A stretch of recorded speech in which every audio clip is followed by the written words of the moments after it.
Экинчи бөлүм. Бир нече күндөн кийин Иса кайрадан Капернаумга келди. Анын үйдө экендиги маалым болоор замат көп эл чогулуп калды. Ал эмес эшиктин алдында да орун калбай калды.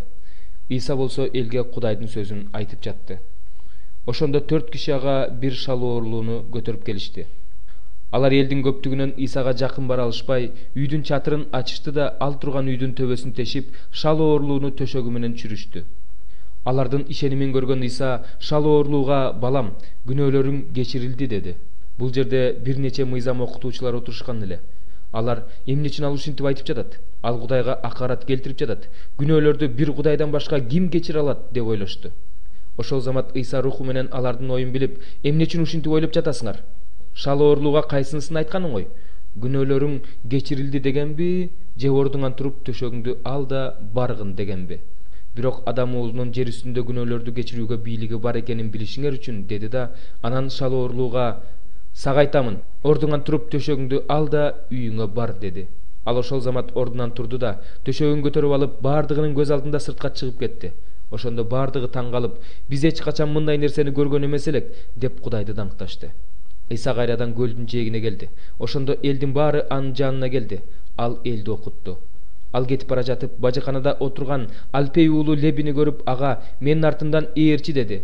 Леби ордунан туруп, анын артынан ээрчип жөнөдү.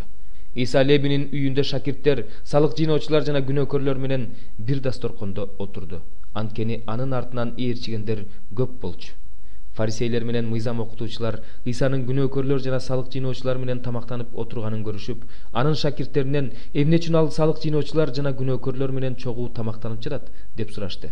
Муну уккан Иса аларга: даргер соо адамдарга эмес, оорулууларга керек. Мен тобо кылууга адил адамдарды эмес, күнөөкөрлөрдү чакырганы келдим, деди. Жакандын шакирттери менен фарисейлер орозо кармашчу.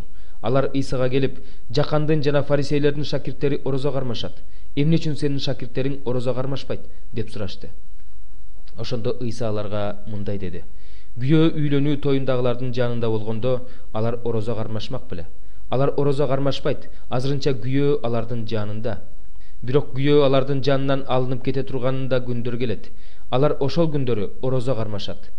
Эч ким эски кийимге жаңы кездемеден жамаачы салбайт. Анткени жаңы кездемеден салынган жамаачы эски кийимден чычылып калат да жыртык огуп өтөр чоңоюп кетет.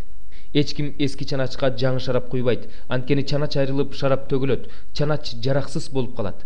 Тескерисинче, жаңы шарапты жаңы чаначка куюу керек. Ишемби күндөрдүн биринде Иса эгин таластан өтүп бара жатты. Анын шакирттери жолдо бара жатканда буудайдын баштарын үзүп ала башташты. Ошондо фарисейлер Исага: карачы, эмне үчүн алар ишемби күнү кылууга болбой турган ишти кылып жатышат, дешти. Иса аларга: дөөт муктаж болуп, өзү да, жанындагылар да ачка болушканда эмне кылганын силер таптакыр окуган жок белеңер. Ыйык кызмат кылуучу Абыятардын убагында ал Кудай үйүнө кирип, ыйык кызмат кылуучулардан башка эч ким жегенге болбой турган нан курмандыгынан жеп, жанындагы кишилерге да бербеди беле, деди. Анан аларга: адам ишемби күн үчүн эмес, ишемби күн адам үчүн. Ошондуктан Адам уулу ишембинин да кожоюну, деди.